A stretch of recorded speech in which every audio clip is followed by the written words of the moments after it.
With all the gun violence and disputes between communities and the NYPD, we are going back to the Bronx at East 183rd Street and Webster Avenue for a historical case relevant to today where Sophia Sewell was held hostage in her own apartment by the famed criminal Larry Davis during the 80s. Larry Davis was a young man who sold drugs, later shooting 6 police officers, and was hunted by the police before entering Sophia's apartment. Sophia has now broken her silence after 30 years with her recently released book titled Guided Faith. It's an on-time story because of what's been going on in the media with young black and colored men and women who are encountering so much police corruption, and the truth needs to be told. Sometimes, unfortunately, in every city agency, you have the good and you have those who are not so good, and it's unfortunate that our children they encounter a lot of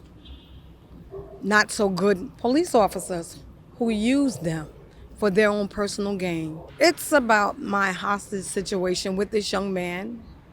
I held my story for all these years, 30 years, because during that time the New York City Police Department, there was so much corruption going on, and after the young man had shared with me a lot of what had taken place with him and the New York City Police Department while he was on the run,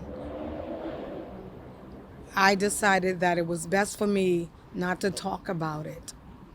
But now I'm ready to share my story. I'm no longer afraid. It's time for the world to know the truth about what really took place with this young man, Larry Davis. The media had portrayed him to be a monster when there was more going on. He was forced to do things that he didn't want to do. And he shared a lot of things with me, and I felt that I wanted to tell the story. Now it was time for me to stop holding on to what happened and to put away my fears, not to be afraid anymore, and just tell what I was told. During the time when I was in the hostage situation in the apartment with the young man, I could feel the presence of God. So spiritually, God brought me through that situation, and I knew it was the hand of God.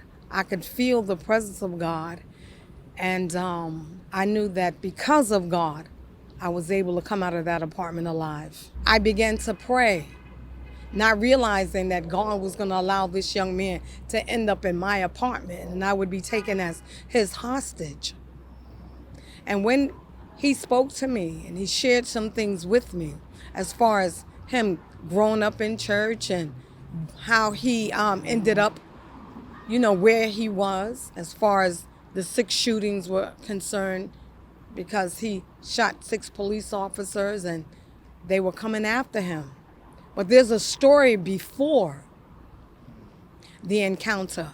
What led this young man up to doing what he did? Why did he shoot them? Sophia's story is one that should be heard and told. Her book can be purchased on Amazon, Barnes & Noble, and other platforms. You can reach out to her on Facebook at Sophia Sewell. Reporting for BronxNet, this is Kairi Moody.